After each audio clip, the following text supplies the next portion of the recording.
Okay, I'd like to welcome everybody to our stand with Larung Gar Google Hangout.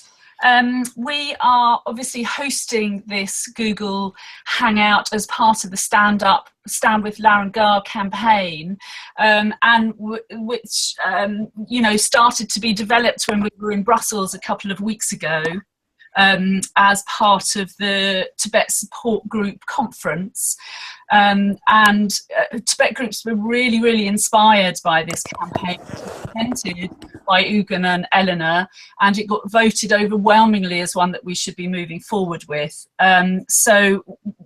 We have brought this panel together to be able to present to you where the campaign is and what's happening at the moment, and most importantly, to give an update about the current situation on what's happening on the grounds at Larung Gar. And Eleanor is going to give us an update about that with some information that she's been gathering recently. But we also want to use this time to really share with you the urgency of joining this campaign as Tibet groups, and to be able to help us to really build this kind of moment for us to galvanize ourselves together and really garner some more support to build pressure on China to make sure that this situation that's happening in Larung Gar and you know, throughout Tibet, you know, does not carry on, and we can actually make some change and see some tangible changes happening. So we're going to present to you an overview. We're going to talk to you about different activities that are taking place around the world, and hopefully really encourage more and more Tibet groups to take part in the advocacy work, but also the Global Day of Action that is happening next week, so a week today on the 19th of October.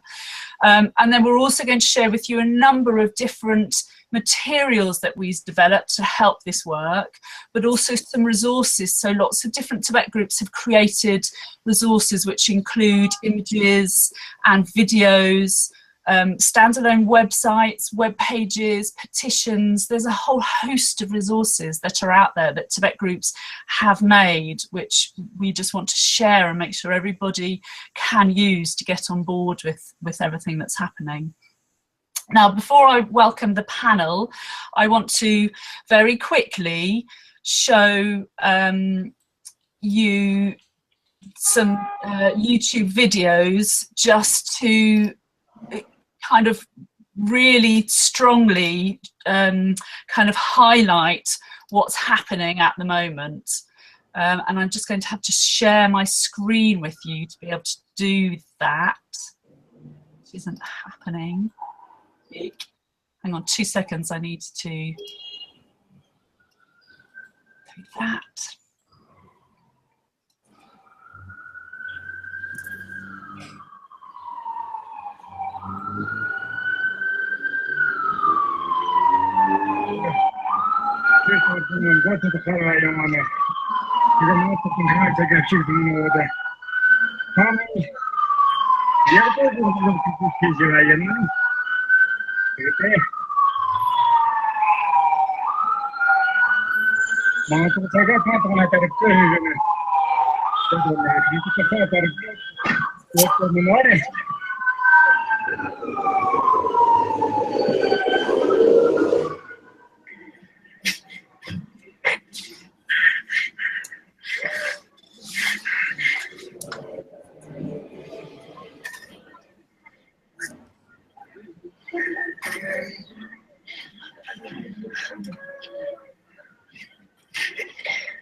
Sorry, I was trying to mute buttons.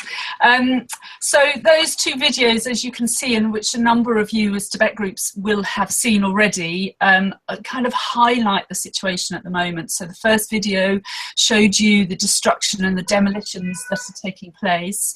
And the second video really movingly showed a group of Tibetan nuns who are being evicted and they're being sent home. They're being sent away from the monastery that they have been studying at. And you can see and hear how distressed they are, how emotional it is for them to having to be evicted like this. So, you know, the situation is really very, very serious, and we really need to make sure that we can do as much as possible to kind of highlight this situation and really work on our, you know, whatever actions we can take to get China to stop doing this and get our governments to really build pressure on them to ensure that this is stopped.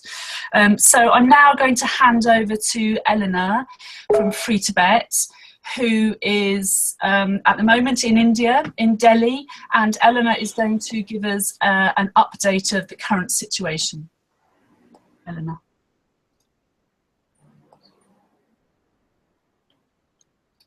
Thank you, Mandy. Hi, everybody. I'm in Delhi because I've just been visiting the Tibet Watch field team, which is based in Dharamsala with the Tibetan community in exile. And Tibet Watch is Free Tibet's research partner, has been for the last 10 years. And it is the team of researchers based in Dharamsala who get us all of our information that we use in pretty much all of our campaigning, but specifically they've been feeding us everything that we have on Larung Gar. And they've been tracking the situation there since we first heard about the demolitions and evictions back in the summer. So I can share with you the latest updates which they've received on the situation there. And what they've recorded is that since we first heard about this dreadful situation, 600 homes have been destroyed. These are homes belonging to monks, nuns, students at Larung Gar. There was a pause in the demolitions recently, but our information is that the overall project is still going ahead, and that was confirmed when we started to receive details of the evictions taking place. As at the end of September, we understand that 110 people have been evicted. That's 40 monks and 70 nuns. These are people who originate from within the TAR. This is the first group to have been sent away. And what China is now saying to the remaining residents at Larung Gar is that they should volunteer, basically. They should register themselves to voluntarily leave the institution. And if they do that, they will be allowed to continue their studies and religious practice at other institutions. If they don't, then their religious future will remain uncertain. Now, clearly, China is doing this so that it can claim to the international community that it didn't force anybody out and that people left voluntarily. We can all see through it. We know what's really going on. But the abbots and the leaders at Larung Gar are actually encouraging people to register for this voluntary relocation in order to, minimize the risk of anyone being injured or arrested or prevented from continuing their religious life. I think that really is the main concern for the monastery and the individuals concerned, this risk of them being not only evicted, but prevented from further practice and further study. So we're expecting 1,200 people in homes to have been destroyed by the October deadline. And then by next year, we're expecting that to increase to 5,000. So we really are talking hugely significant numbers. And it's it's an incredibly concerning situation. I'll pass back to Mandy now. Thank you, Eleanor. That was a great update, and amazing to have that information from you whilst you're still there, and you've just been working with people who've been gathering it. So thank you for that. I'm going to pass over to Urgyen, who is going to talk about more in detail about the actual development of the campaign and why it's so urgent that people, Tibet groups really do take part in this. Thank you, Mandy. Yeah, so like Eleanor said, the situation on the ground is really grave. This is possibly one of the most unprecedented acts of religious repression in recent times in Tibet. We have already seen 3 suicides, and there's no predicting the kind of crisis that can unfold as the major day of demolitions and evictions begin. So we, as Tibet groups, have to really see this as an opportunity to get on board this urgent campaign, a diverse range of groups that support not just religious freedom, cultural preservation, and heritage preservation. They also support the kind of social and community work that Larung Gar does so well. So not just Tibetan human rights group, but we can really push for involvement from all these other groups.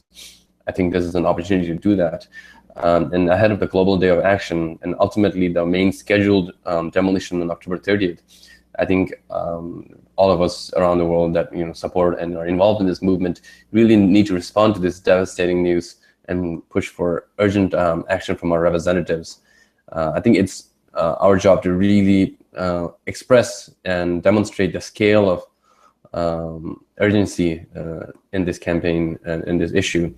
As Eleanor said, there's a real attempt to kind of mitigate the damage that can happen internally from the heads at Larung Gar, and which is really understandable. It's really important for them to kind of maintain a sense of calm, but there's no question that this is one of the biggest crises taking place, and the 3 suicides, they speak for themselves.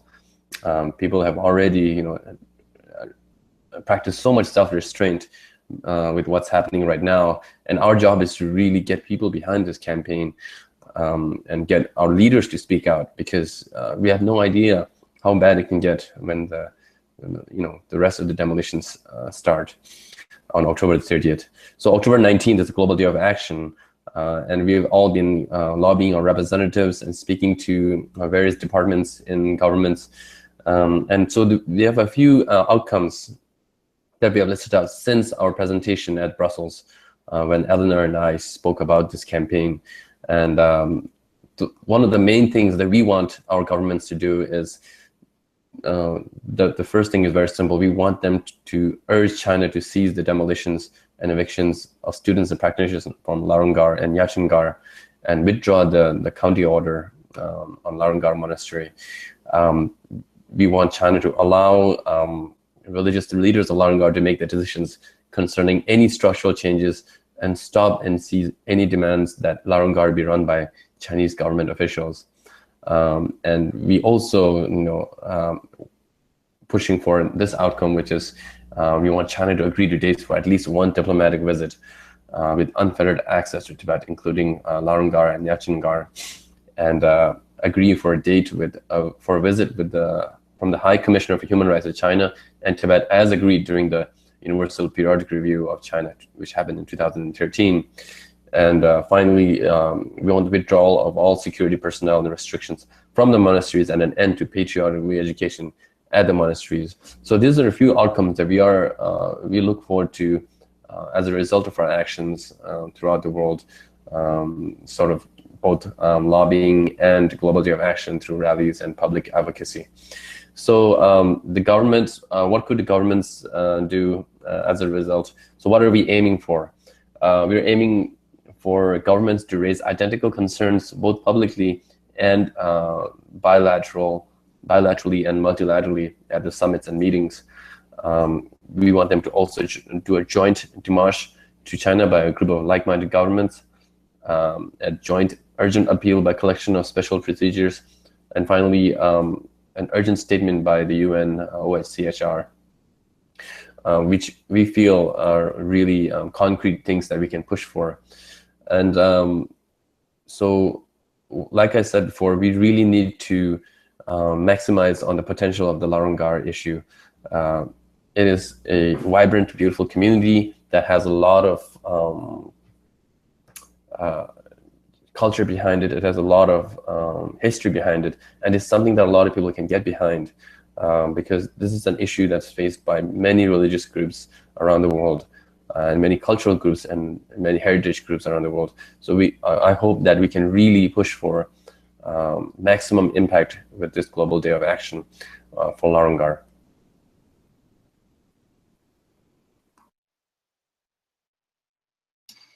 Thank you, Urgyen. Thank you. That was a really good, update on kind of where the campaign's going and why Tibet groups really need to be involved in this. I'm now going to hand over to John, and John is going to talk a bit more about the specific advocacy work that's being planned. Okay, thanks, Mandy. Just to highlight what Urgyen said, this is an incredibly urgent situation, and it's also an opportunity for Tibet groups around the world to get involved in lobbying their government officials to really impress upon China the need to halt the demolitions. We really need governments around the world to be making statements denouncing the demolitions. We need MPs and representatives raising questions and tabling motions in their parliament, forced removals and the demolitions. And we need heads of state and foreign ministers raising the demolitions directly with their Chinese counterparts. The pressure that we're going to put on these authorities is twofold. Firstly, we have our private lobbying initiatives. So I know that all of the groups here are involved in contacting their governments. I can give an example. For example, in the UK, where a group of Tibet organizations next week will be meeting the department responsible for China at the UK's Foreign Office, where we will brief them about the demolitions and urge them to raise them with China. The following week, we'll be presenting photo and video evidence and testimonies to a group of MPs who are sympathetic to Tibet and asking them to raise Larung Gar in Parliament. These meetings come at a particularly opportune time in the UK because there's an upcoming human rights dialogue with China where the UK government will be raising its human rights concerns with its Chinese counterparts. But groups in other countries also need to make a similar push and they need to get their supporters involved. We know that around the world, Tibet groups in almost every continent are on board with lobbying their government officials. We've heard about Tibet groups, for example, in the US and Canada and Japan, across Europe, South America, places like Chile, and in North America, Mexico, and several other Asian countries agreeing to lobby their governments, and also taking part in our advocacy week, which started on the 3rd of October, but it will continue in the run-up to the Day of Action on the 19th. And this is a series of actions that Tibet groups are urging their supporters and their members to carry out. And to help them do this, ITN and the other groups here have helped produce a series of actions that supporters can easily do, including model letters to their elected representatives and foreign ministers, talking points, and a guide to how to lobby their local representatives to get them to raise Larung Gar at national level. And these resources have all been translated into French and Portuguese and Spanish to maximize the global impact of this campaign. There's also small actions that people can do, such as the hashtag that SFT have produced, I Stand with Larung Gar, and the ribbon that they can put on their profile pictures on Twitter and I think Facebook too, that also say that they stand with Larung Gar. And also each of the organizations here and a few other Tibet groups around the world too have their own long-standing actions. Supporters should take advantage of the awareness being raised by the lobbying week if they've signed these actions, to share them with other people and make sure that as many people take part in them as possible. For example, Free Tibet has its own dedicated Larung Gar page where supporters can send a message to the Chinese authorities directing the demolitions plan, as well as international foreign ministers and Chinese embassies. Students for Free Tibet have their dedicated site, standwithlarunggar.org, where they can call on, people can call on their own foreign ministers to raise the demolitions. And we know that other groups like Tibet Initiative for Deutschland and Tibet Society in the UK also have actions on their web pages. So supporters should sign those and share them as prolifically as possible. And like I said, all of this is in the run-up to the day of action on the 19th, a series of protests around the world, which I can pass back to Urgyen to talk a little bit about. Thanks, John.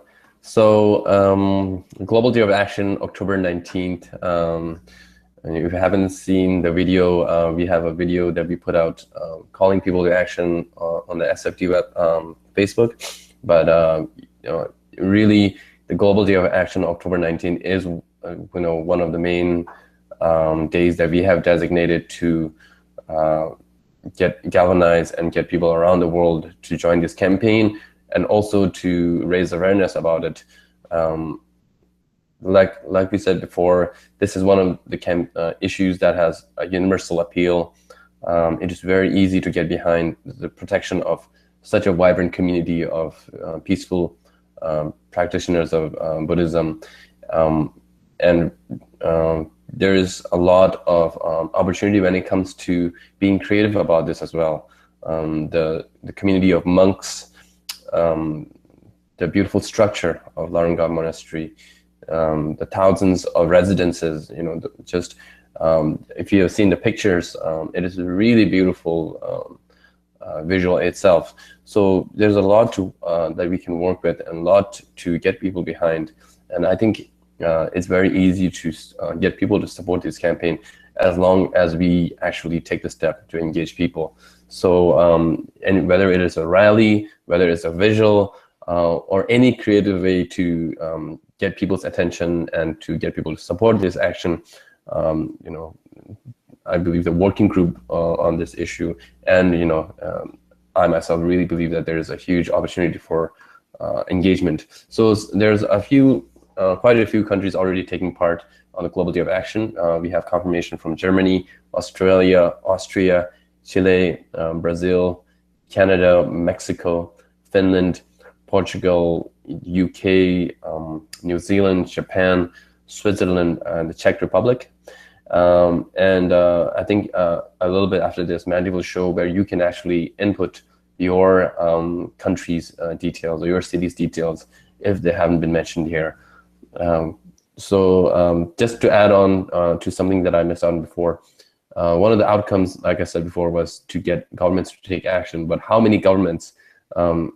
At the Brussels meeting, we had specified 50 because of the number of countries that were represented there. But if we can even get a minimum of 10 countries, 10 like-minded nations, to make these urgent statements for Larung Gar, and if not 20, that would be something that we can measure as a huge success in this campaign.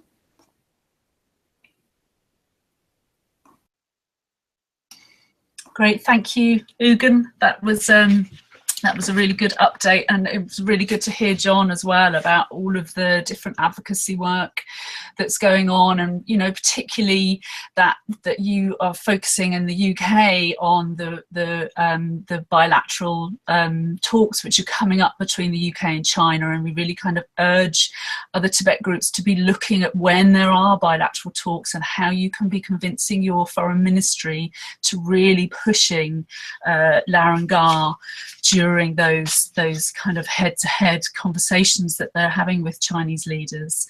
I also really wanted to reiterate what Urgyen raised earlier, the point about how this is such a serious situation, and we have an opportunity in the Tibet movement to really kind of galvanize other religious communities and organizations who would be really interested to know about what's going on at Larung Gar, and I'm sure would kind of support our call for the activities of the Chinese government to absolutely stop, and for the Tibetans to be given their own rights to religious freedom, but also to govern the you know, what happens in the Tibetan monasteries.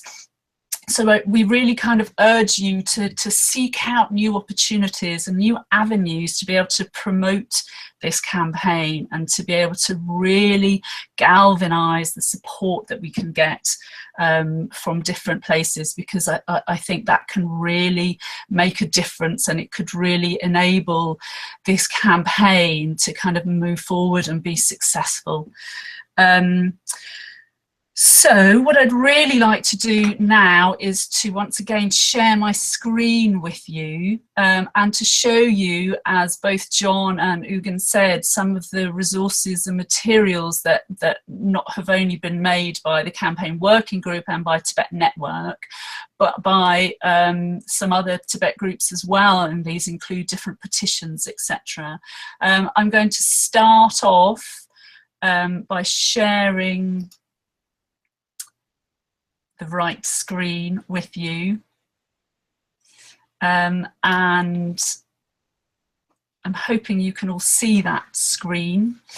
As Urgyen said earlier, we have a specific page on the unitefortibet.org site, and on that page you can find a world map which has placements of all of the places where there are activities happening for the Stand with Larung Gar protests. And you'll see at the moment, you know, there's a good amount of placements on there. We've got Austria, Brazil, Canada, the US, Chile, Japan, the UK, Finland. So we really want to cover more placements on this map, and it's quite easy for you to do. If you already have a protest organised, then you can go to the page which is on unitefortibet.org. If you go to the home page, you can easily find this map, and you can add in what your protest is, and it will then be highlighted on the map, and we can kind of really show the strength of support that there is. For advocacy work, you will, if you are a member of Tibet Network, you will have received a number of emails from me already. And in those emails, I always share the Google Drive, which has all of our materials in. And we have a specific one for Larung Gar, which has an advocacy kit in it. And the advocacy kit is already in a number of languages, so it's translated into Dutch, Portuguese, Spanish and French.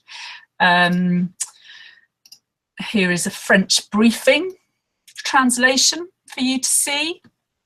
Included in all of the advocacy kits are sample letters. So there's a sample letter to elected representatives, which Tibet groups and staff can use themselves, but can also be used to share with your supporters, to encourage them to contact their MPs, their elected representatives. There's a full briefing paper with updated information, and also the whole list of our key asks to governments. Again, these are all translated into the languages that I highlighted earlier. And if any Tibet groups would like these in other languages, then please either contact me and ask if I have any way of getting them translated for you, or if you can do your own translation, I will then load them to the correct advocacy kit for you. And included in the advocacy kit are a couple of guidelines. So we have a guideline for Tibet groups on how to organise an advocacy week for themselves, which has guidelines on how to lobby elected representatives, how to set up key meetings, face-to-face meetings, and what to raise and how to raise it. But we also have a guideline for Tibet groups to be able to share with their own supporters, so to really encourage supporters to be putting pressure on their own elected representatives, so asking elected representatives to write to your governments and put pressure on governments that way. And one of the ways we're encouraging you to do that as Tibet groups is to ask supporters to make a very simple phone call, so to call the representatives and to go through a number of steps to raise this issue. We also have some share images, which include share images that we have developed from the network, but also share images developed by other Tibet groups. SFT have done this kind of placard and the Stand with Larung Gar placard. And we also have one more thing, we have a protest kit, which at the moment has a number of different images in it, so images of the demolitions and some different placards. We will be loading more materials to the protest kit shortly, which will include sample press releases and a number of other different materials as we go along. And I wanted to reiterate two groups now that if you have any suggestions of any materials that you think would be useful that we have not already developed, then please do contact us. The Tibet Working Group, we work together and we discuss and develop all of the different ideas that are happening for these actions, and we encourage more Tibet groups to be involved in the planning process, so being involved in what materials and resources we can make. And further down the line, after this kind of initial point that we're at in the campaign, we will be asking for more groups to join the actual campaign working group to help us develop the next steps that we will take post October the 30th. And we will share more information about that shortly. And again, I just want to share the last few,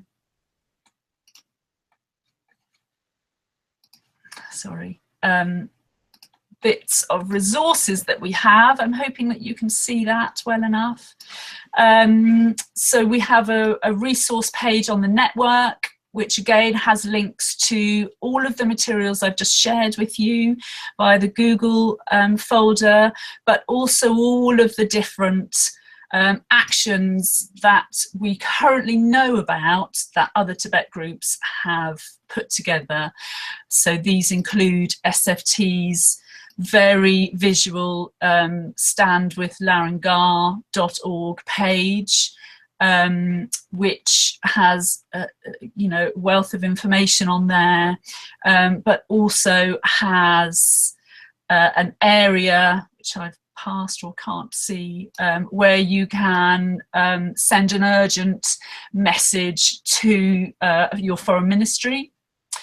They also have an I Stand with Larung Gar Twibbon, which we really encourage you to share with your supporters as widely as possible, and that enables supporters to be able to change their Facebook profile pages or Twitter profile images to have Twibbon on saying I Stand with Larung Gar, which is very effective. Free Tibet also have different actions where you can contact your embassy in a number of different countries where they're hyperlinked, which is very easy, and foreign ministries. But also they have a petition to the United Front Work Department, which is the department of the Chinese government that is responsible for making the decisions about what is happening with these demolitions at the moment. So we really urge you to be signing that and sharing. And as we said earlier, there are a number of these petitions in different languages, and Tibet Initiative Deutschland have one to Angela Merkel in German. So again, you know, something else to look at and share. And all of these resources will be shared again very shortly with an email from me. And please do contact me if you are having trouble finding resources, or like I said earlier, you think of something else that you wish we would develop, and we will consider that really, really strongly. So I just wanted to end now by asking if there were any questions. I know I've been sent a couple of questions via email, so I'm going to start with one of those, and I'm going to put it to our panel. And then if anyone else who has joined wishes to send us a question, then please do. You can do that via my email, which is Mandy, MANDIE, @tibetnetwork.org, or via Twitter. And the first question that I have is one which has been raised a number of times with us recently, which is basically asking if it's too late. You know, the demolitions are already happening, so is it too late for us to be running this campaign now? So I wanted to open that. I don't know, Eleanor or Urgyen, if you wanted to answer that, or whether you both had something to say separately. I want to say no. It's definitely not too late. The October deadline that occurs this year is looming quite rapidly, and it may be very difficult to achieve any tangible results in advance of that deadline, because it's really very soon. But it's really only the tip of the iceberg, what's happening this year. And there's another deadline next year when 4 times as many people need to be evicted. And China also wants to implement all kinds of controls into the management of the monastery. And we do have time to stop that second and third phase. Urgyen, would you like to add anything? Yeah, definitely. Like Eleanor said, it's never too late. I think Tibet groups around the world knew about this issue, and we were all kind of racking our brains around, okay, what is the one thing that we can do to help mitigate this? And the alternative is we don't do anything, and this demolitions take place anyways. Then it's going to be even harder to really bring attention to this. Right now, what we're doing by actually bringing attention, preempting a major crisis in human rights violations, is actually bringing attention and bringing the spotlight on this very, very important and sacred place. I mean, Larung Gar is the biggest Tibetan Buddhist academy. So there's that, which is the reason why we all have to engage on it. And, you know, ahead of October 30th, and then beyond it, like, you know, we have other areas like Urgyen Gar that are undergoing similar evictions. And this is just a symptom of Chinese religious repression and control. And we need to be watching it. We need to be holding them accountable at every step of the way. So no, I wouldn't say it's too late.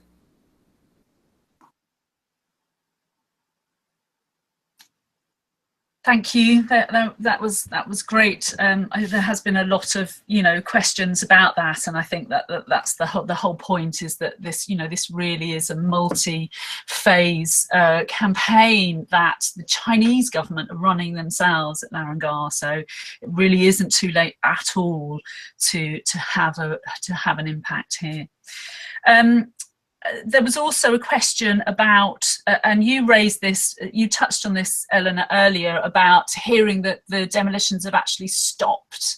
Could you just kind of reiterate what you said earlier about that, Eleanor? Yes, certainly. We did hear that there had been a pause in the demolitions, and we haven't been able to ascertain exactly what the reason is. But what we believe is that they had carried out the number of demolitions that they were required to do by that particular deadline, and that the work will continue again at some point. They have demolished 600 houses. they're now focusing on eviction.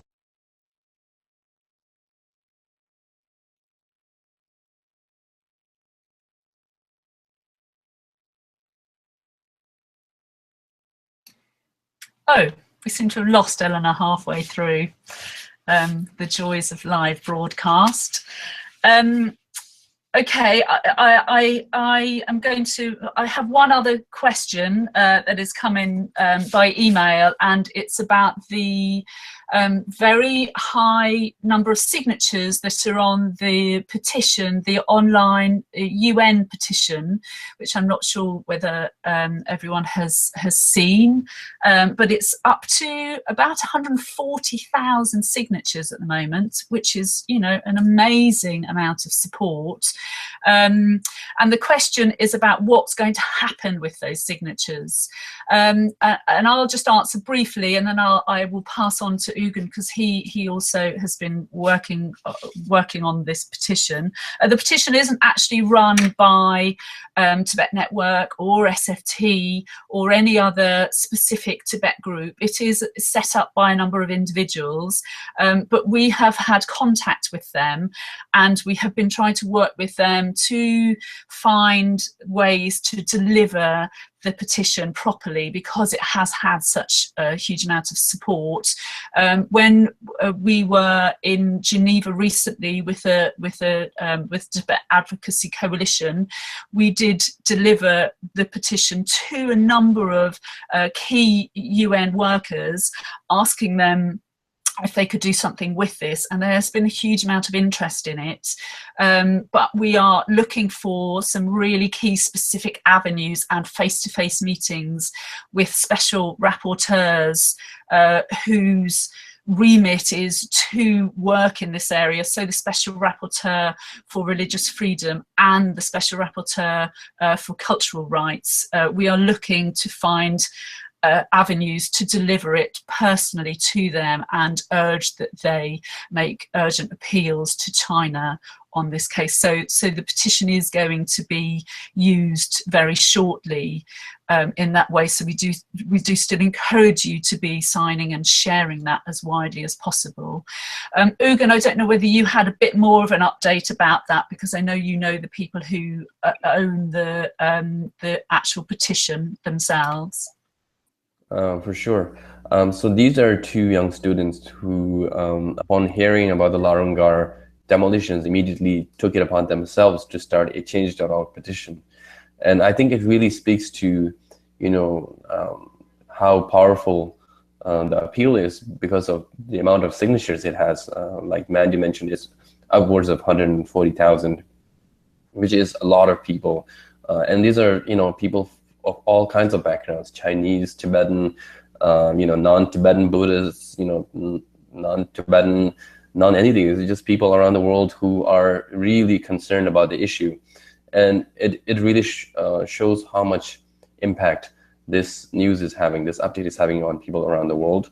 And like Mandy said, you know, we're working with them to help really deliver this in the most effective fashion, and to make sure that the special rapporteurs in the departments that Mandy mentioned receive it, and you know, that we personally get to deliver it in some capacity. So the UN petition really is one of the many ways that you can take action for Tibet, for Larung Gar, and we would encourage that you sign it as well, to share it. It was the first thing that actually went out when the Larung Gar updates were taking place.